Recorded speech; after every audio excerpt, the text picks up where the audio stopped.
여러분 기도 덕분에 휴가를 잘 다녀왔습니다. 20일부터 23일까지 휴가를 갔다 왔는데 이번에 휴가 가서 두 모임에 제가 참석을 했습니다. 한 모임은 제가 졸업한 고등학교 출신의 목사님 회가 1년에 한 번씩 있습니다. 그래서 그 1년에 한 번씩 있는 그 모임에 참석을 했고, 또 두 번째는 제가 졸업한 중학교 또 모임이 있었습니다. 그래서 그 모임에 참석해가지고, 제 고향이 진주인데 그 합천에 시 출판회가 있다 해가지고 거기에 또 참석을 했습니다. 공교롭게도 두 군데 다 한 10명 이상쯤 되는 그런 인원이 모였습니다. 거기서 제가 깨달은 것이, 참 우리가 세상 보기에도 예수 믿는 것이 참 좋다라는 그런 생각을 해 보았습니다. 왜냐하면은 중학교 졸업한 우리 학생들, 제 동기들을 만났는데, 제가 72년도에 중학교를 졸업했으니까 52년 만에 이제 처음 그 모임에 참석을 했습니다. 이제 제 친구들이 어떻게 변했는가 싶어서 기대를 가지고 진주에 가면은 그 사용하지 않는 공술 운동장이 있는데 3번 출구에서 모인다. 그래서 이제 버스에서 내려서 3번 출구를 가고 있는데 한 10m 앞에서 이렇게 보니까 그 늙은이들이 한 5-6명 서가 있는 겁니다. 완전 폭삭 늙은 젊은 늙은이들이 있는 겁니다. 그래서 저 아들은 내 친구들이 아니겠지 싶어서 이제 그 10m를 좁혀서 한 5m쯤 가니까 이제 얼굴 윤곽을 딱 알 수가 있는데 보니까 제 친구들이었습니다. 그래서 완전히 폭삭 늙은 늙은이들 한 5-6명이 서가 있었습니다. 그리고 그 뒤에 또 오는데 보니까 또 역시 늙은이들이 한 5-6명 와가지고 11명이 합천에 갔습니다만은, 근데 그 전날 이제 목사님 모임은 고등학교 출신의 목사님 모임인데, 그것은 우리 동기들이 아니고 우리 선배들이 주로 대부분 있었습니다. 그래서 11명의 우리 목사님들이 모였는데 제가 밑에서 세 번째입니다. 그러니까 제 위에 8명이 저보다 한 3-4회 다 선배가 되어지는데, 그 목사님들을 그 전날 보고 그 뒷날 또 우리 동기들을 봤을 때 우리 동기들이 훨씬 더 늙은, 우리 동기들의 삶이 어떠냐면 거기 가니까 주로 교장 출신들이 많더라고요. 교장 출신 하려고 그러면은 다는 안 그랬지만은 술을 많이 먹어야 되지 않습니까? 그래서 신앙생활 하지도 않고 술에 쩔어졌던, 물론 지금은 이제 술을 덜 먹습니다만 그런 모습을 볼 수가 있었습니다. 그래서 술이라고 하는 것이 우리 교회의 본질적인 문제는 아니지만, 아무튼 한국 기독교 전통에 의하면은 교회 다니면은 일단 술을 먹으면 안 된다라고 되어 있으니까 참 좋은 것이다 라는 생각이 들었습니다. 그래서 제가 목사가 된 것도 감사하고, 또 걔네들 중에서 이제 세건이 좀 들었는지 그 동명고등학교라는 데서 국어 선생을 했던 그 친구가 젊었을 때는 저를 만났을 때 기독교인을 아주 박해를 많이 했습니다. 그래서 그 옛날 이제 고3을 가르칠 때 학교에 공부하러 교회 간다고 오지 않으면 막 매를 들 정도의 아주 가격한 친구가 있었는데, 그 친구도 아주 유순하게 되어가지고 저에게 목사 대접을 다 하는 그런 모습을 보고 세월이 많이 변했구나라는 그런 생각이 들었습니다. 아무튼 제가 휴가를 갔다 왔기 때문에 휴가의 결론은 예수 믿는 것이 뭐라고요? 참 좋다. 영육간에 참 좋다. 이 말씀을 먼저 드리는 것입니다. 이제 오늘 본문을 이제 한번 살펴보기를 원합니다. 오늘 본문은 사도 바울이 자신을 위해서 기도해 달라라고 하는 것이 말씀의 요지가 되어집니다. 우리가 18절부터 우리가 이 말씀을 읽었는데 18절에 무엇입니까? 모든 기도와 간구를 하되 항상 성령 안에서 기도하고 이를 위하여 깨어 구하기를 항상 힘쓰며 여러 성도들을 위하여 구하라, 이렇게 말씀하고 있습니다. 사도 바울이 에베소 성도들에게 기도해야 된다라는 것을 말씀하고 있습니다. 그런데 이제 19절에 보면은 이제 다른 말씀이 나옵니다. 또 나를 위하여 구할 것은 내게 말씀을 주사 나로 입을 열어 복음의 비밀을 담대히 알리게 하옵소서 할 것이니 라고 이렇게 말씀하고 있습니다.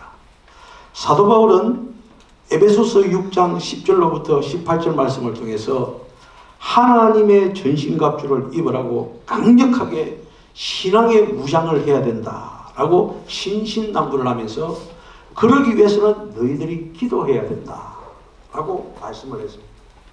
그런데 이 말씀이 다 끝나고 나서 이제 19절에서는 무엇입니까? 나를 위해서 기도해달라. 나를 위해서 기도해달라. 여러분들 나를 위해서 기도하는데 무엇을 달라고? 말씀을 달라고 요청하는 그런 기도를 해달라고 간절히 성도들에게, 에베소 성도들에게 요청하고 있는 것입니다. 여러분들 여기서 말씀을 달라고 기도를 요청한 사도 바울은 그렇다면 과연 누굽니까? 이 사도 바울은 한마디로 성경 박사 중에 박사가 사도 바울입니다. 사도행전 22장 3절에 보면은 바울이 자신을 소개한 내용이 있습니다. 그 소개한 내용을 보면은 나는 유대인으로 길리기아 다수에서 났고 이 성에서 자라 가말리엘 문화에서 우리 조상들의 율법에 엄한 교훈을 받았고 오늘 너희 모든 사람처럼 하나님께 대하여 열심히 있는 자라고 이렇게 자기 자신을 소개하고 있습니다. 여기서 소개되어지는 길리기아 다소라고 하는 것은 어떤 곳이냐면요, 지금 터키 한 중부에 있는 그런 해안 도시인데 그 당시 헬레니즘 문화의 중심지였습니다.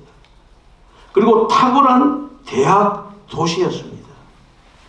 그곳에서 사도 바울은 어렸을 때부터 교육을 단단히 받았던 사람이 바로 사도 바울이었습니다. 그러나 사도 바울의 부모는 거기에서 끝나지 않았습니다. 자기 자녀가 사도 바울이 더 공부를 열심히 정통적으로 히브리인답게 하기를 원해서 예루살렘으로 다시 이사를 간 것입니다. 그리고 그곳에서 이제 더 좋은 교육을 위해서 예루살렘으로 돌아온 그 부모는 사도 바울을 최고의 랍비 가말리엘 문화에서 율법을 배우게 했다 이 말인 것입니다. 이렇게 해서 사도 바울은 성경에 있어서는 박사 중에 박사다라고 말을 할 수가 있습니다. 그러나 이런 사도 바울이 이제 어떻습니까? 다메섹 도상에서 예수님을 만납니다. 그리고 복음의 최전선에서 목숨을 걸고 복음을 증거하는 복음 증거자가 되었던 것입니다. 그리고 자기가 복음을 증거할 때 모든 사역들을 쭉 기록한 것입니다. 신약 성경에만 해도 13권에 걸쳐서 기록되어져 있는 것을 볼 수가 있습니다. 여러분들 이 말은 무엇을 의미합니까? 사도 바울은 성경에 있어서는 당신은 물론이요 오늘날까지 최고의 사람이다 라고 말을 할 수 있는 사람이 누구라고요? 바로 사도 바울인 것입니다. 이런 그가 자기가 개척한 교회에 편지를 쓰면서 기도 부탁을 하고 있는 것입니다. 어떤 기도 부탁을 합니까? 말씀을 달라고.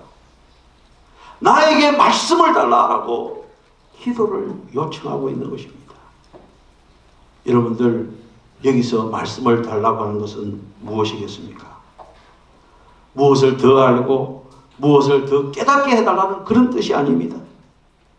여기서 말씀을 달라고 한 것은 말씀이 되게, 성경이 말씀이 되게 하는 역사가 자기 자신에게 일어나기를 바라는 그런 마음에서 말씀을 달라라고 기도를 요청하고 있는 것입니다. 자신이 아무리 성경에 대해서 많은 연구를 했어도 성령 하나님의 역사하심이 없이는 자신이 지식적으로 아는 성경을 깨달을 수 없기 때문에 또 그것을 담대하게 증거할 수 없기 때문에 말씀을 달라라고 기도로 요청하는 것입니다. 여러분들, 예수님의 12제자와 마가의 다락방에 모인 다른 제자들이 3년 동안 예수님을 따라다니면서 예수님으로부터 3년 동안 밤낮 주야로 많은 말씀을 들었습니다. 그러나 저들은 어떻습니까? 제대로 깨닫지 못했습니다. 그래서 예수님께서 십자가에 달리는 그 상황 속에서 도망다니기 바빴습니다. 자기들이 체포당할까 싶어서 겁이 나서 도망다니기 바빴습니다. 심지어는요, 부활하신 예수님을 만나고 40일을 함께 보내고 예수님이 승천하기 직전까지도 저들은 말씀을 제대로 깨닫지 못했습니다. 오늘 새벽기도회 때 이 말씀이 언급이 되어졌습니다. 사도행전 1장 6절에 보면 그들이 모였을 때에 예수께 여쭈어 이르되 주께서 이스라엘 나라를 회복하심이 이때니까 라고 말씀하고 있습니다.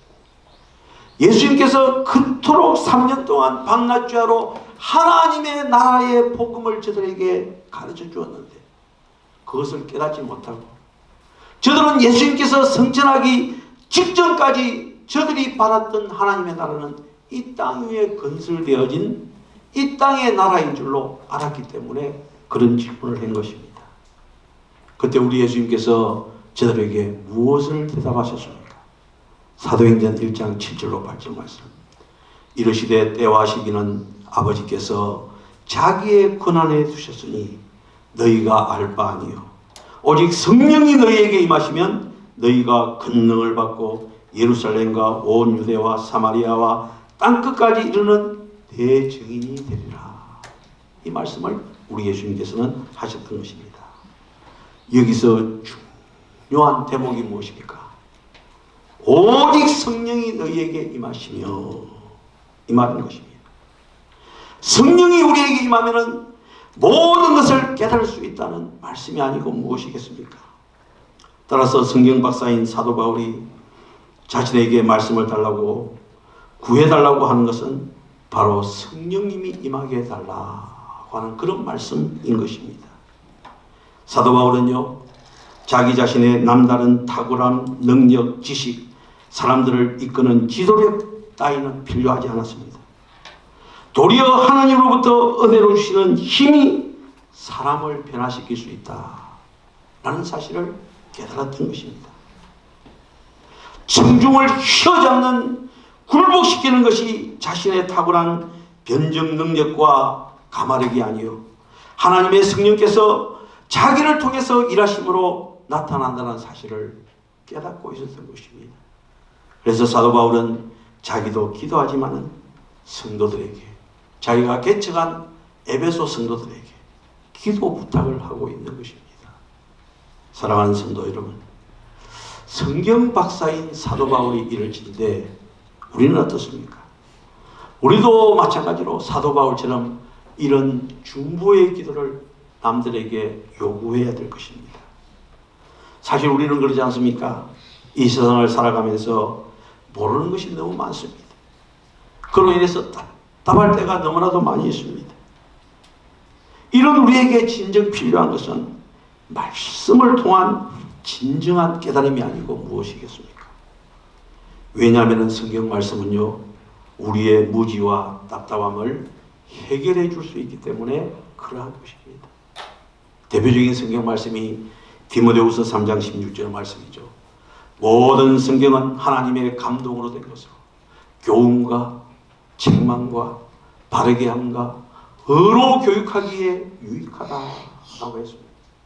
또 히브리서 4장 12절 말씀에 보면은 하나님의 말씀은 살아있고 활력이 있어 좌우의 날선 어떤 것보다도 예리하여 혼과 영과 및 관절과 골수를 찔러 쪼개기까지 하며 또 마음의 생각과 뜻을 판단한다 라고 했습니다. 저는 이 말씀을 되게 좋아합니다. 왜냐하면 이 말씀이 있기에 우리가 기독교인으로서 이 세상을 살아가는데 당당하게 살아갈 수 있기 때문에 그렇습니다. 그래서 그 옛날 무디 목사님은요, 복음 전도자였던 D.L. 무디 목사님은 이런 말을 했습니다. 성경은 정보를 위한 책이 아니다. 성경은 변화를 위한 책이다. 할렐루야. 변화를 위한 책이다. 성경은요, 살아계신 하나님의 말씀으로서 우리의 삶을 변화시키는 강력한 능력을 주신다는 것입니다. 따라서 우리가 두렵고 불안할 때 말씀을 읽으면요, 용기와 평안을 누리는 것입니다. 절망에 빠진 사람이 말씀을 읽으면요, 꿈과 소망을 가질 수 있기 때문에 그러한 것입니다. 여러분들, 하나님께서 우리에게 성경을 왜 주셨습니까? 그것은 그 말씀을 읽고 묵상, 하나님의 뜻을 깨닫고 그 말씀대로 살아라고 하는 그런 뜻에서 하나님의 말씀을 우리에게 주신 것입니다. 하나님의 말씀이 우리의 마음에 가득하고 그 말씀을 삶에 적용하면 놀라운 변화를 체험할 수가 있는 것입니다. 자, 그렇다면 우리에게 말씀이 오면 그것으로 이제 만족해야 됩니까? 내 자신이 깨닫고 그리고 변화되어지는 데서 끝나야 됩니까? 그것은 아니죠. 오늘 읽은 말씀에 보면요, 중요한 말씀이 있습니다. 내용이 있습니다. 뭐냐면은 사도 바울이 왜 에베소 성도들에게 나에게 말씀을 달라고 요청하는 그 기도를 했겠습니까? 이유가 있을 것 아닙니까? 그것이 바로 19절 하반절에 있습니다. 나로 입을 열어 복음의 비밀을 담대히 알리게 하소서. 뭐라고요? 나로 입을 열어 복음의 비밀을 담대히 알리게 하소서. 여러분들, 사도 바울이 에베소 교인들에게 중보 기도를 부탁한 것은 자신이 감옥에서 풀려나게 해달라고 요청한 것이 아닙니다. 그 감옥 속에서도 복음의 비밀을 담대히 전할 수 있는 말씀을 달라고 그렇게 기도하고 있는 것입니다. 이런 것을 보면 정말 사도 바울은요, 사명의 사람이었습니다. 사도 바울의 그 사명감은 쇠사슬로도 아니 그 무엇으로도 막을 수가 없었습니다. 이 부탁은요, 먼저 전도는 사람의 힘으로 되는 것이 아니라 그런 것을 알려주는 것입니다. 하나님께서 그 상황에 적절한 말씀을 주십시오 라고 하는 그런 요청인 것입니다. 이런 의미에서 보면 우리는요, 말씀의 통로가 되어지는 것입니다. 그래서 때를 얻든지 못 얻든지 어떻게 해요? 말씀을 증거하라. 그것을 위해서 우리는 기도해야 되고 다른 사람들이 우리를 위해서 기도할 수 있어야 되는 것입니다. 사도 바울이 요청하는 것은요, 나로 하여금 담대히 전하게 해달라는 것입니다. 누구에게요? 사도 바울은 지금 감옥에 있어요. 감옥에 있는데 혼자 있는 것이 아니라 오른쪽 왼쪽에 간수들이 있습니다. 저들에게 복음을 증거할 때 담대하게 해달라. 또 어떻게 보면 황제를 만날 수도 있습니다. 그 황제 앞에서도 말씀을 담대하게 증거해 달라고 하는 것이 사도 바울의 기도의 요청이다, 이 말인 것입니다. 여러분들, 사도 바울의 이런 중보 기도의 요청은 사도 바울만의 요청이 아니라 우리 모두의 요청이 되어야 될 줄로 믿습니다. 그래서 골로새서 4장 2절로부터 3절에 보면은 이 부분에 대해서 말씀하고 있습니다. 또한 우리를 위하여 뭐하되요? 기도하되 하나님이 무엇의 문을? 전도의 문을 우리에게 열어주사 그리스도의 비밀을 말하게 하시기를 구하라. 내가 이 일 때문에 매임을 당하였노라. 그리하면 내가 마땅히 할 말로서 이 비밀을 나타내리라. 그리스도의 비밀을 말하게 하기를 구하노라. 내가 이 일 때문에 매임을 받았다. 여러분들의 직장, 이 일 때문에 여러분들이 그 자리에 있는 줄로 압니다.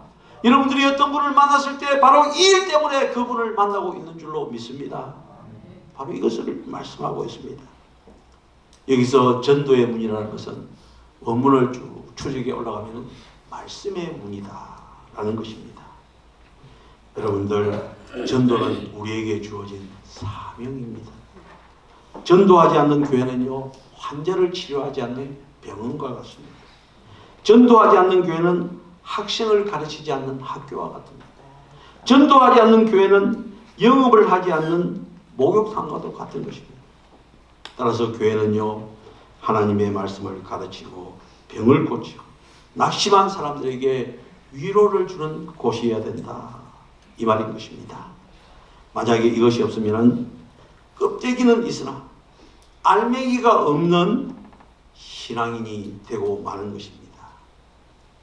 여러분들, 우리는 디모데후서 4장 2절의 말씀, 너는 말씀을 전파하라, 때를 얻든지 못 얻든지 항상 힘쓰라 라고 하는 이 말씀을 깊이 마음속에 새겨야 되겠습니다. 어느 권사님이 한 분 계셨는데 그 권사님은 생명보험회사의 사원이었습니다. 그래서 얼마나 일을 잘했는지 보험 실적이 전국에서 수익권에 있었다는 것입니다. 그래서 영업소 소장으로 승진되기까지 했는데 그 권사님은요, 보험회사 직원으로서 보험 실적만 좋은 것이 아니라 전도하는 일에도 열심을 내었다는 것입니다.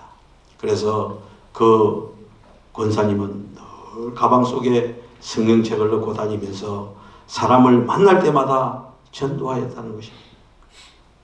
그 권사님의 경우에는 사람은 복음을 전하고 하나님은 보험 일을 해주신다는 그런 마음을 가지고 보험 일을 했다는 것입니다. 그래서 그 권사님은 가는 곳마다 사람들에게 인정받고 그 사람들을 보험에 가입시킬 뿐만 아니라 전도도 많이 했다는 것입니다. 그런데 그분이요, 50살쯤 되었을 때, 50이 좀 넘었을 때 위암으로 세상을 떠나게 되었다는 것입니다. 병원에서 위암이라는 진단을 받은 것입니다. 그 권사님은 어떻게 했겠습니까? 실망하고 좌절하고 그랬겠습니까? 그러지 않았습니다. 그분은 금은방에 가서 십자가가 새겨진 18K 금반지 100개를 주문해가지고 아직도 예수를 믿지 않는 사람들에게 그것을 다 나누어 주었다는 것입니다. 비록 자기가 살아있는 동안에 예수님을 믿지 않는다 하더라도 자신이 죽고 난 후에 그 반지를 보면서 예수님을 믿게 될지도 모른다는 그런 기대감, 생각 속에서 그렇게 했다는 것입니다. 죽음을 앞둔 그 순간까지도 전도에 불타는 사명이 있었던 권사님의 이야기입니다. 이 이야기는 많은 사람들에게 감동을 주는 그런 이야기인 것입니다. 분명 그 권사님은 하나님께 큰 상급을 받은 줄로 믿습니다. 여러분들, 사도 바울이요, 그 성경 박사인 사도 바울이 말씀을 달라고 기도 요청을 한 것은요, 복음을 증거하기 위해서 그렇게 했다는 것입니다. 여러분들, 저는 이 말씀을 준비하면서 여러분들이 저를 위해서 뭘 해야 된다고요? 하나님, 우리 목사님에게 무엇을 달라고요?